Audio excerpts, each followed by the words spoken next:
আপনি ওইটা হয়ে যাবে, সমস্যা নেই। দেখেন কি দেখেন,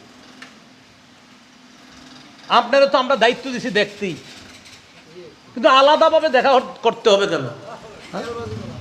ও বাচ্চা, আপনার যদি কিছু টাকা পয়সা লাগে বললেন, অর্থনৈতিক সাহায্য লাগলে বললেন, আমরা সাহায্য করবো। চিন্তা করেন, বাচ্চারে জনগণ অফার করে, তো এটাই তো হইতেছে।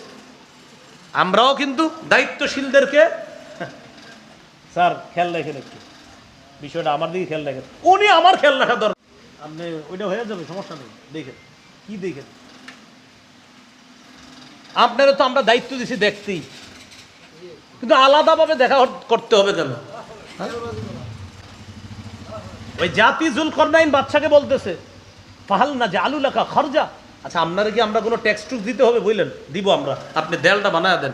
বাদশা জুলকরনাইন বললেন, না না, আল্লাহ আমারে যা দিছে অনেক দিয়েছে, তোমরা কিচ্ছু দেওয়া লাগবে না, এই দেয়াল করতে যা যা প্রয়োজন সব আমি নিজেই ব্যবস্থা করব।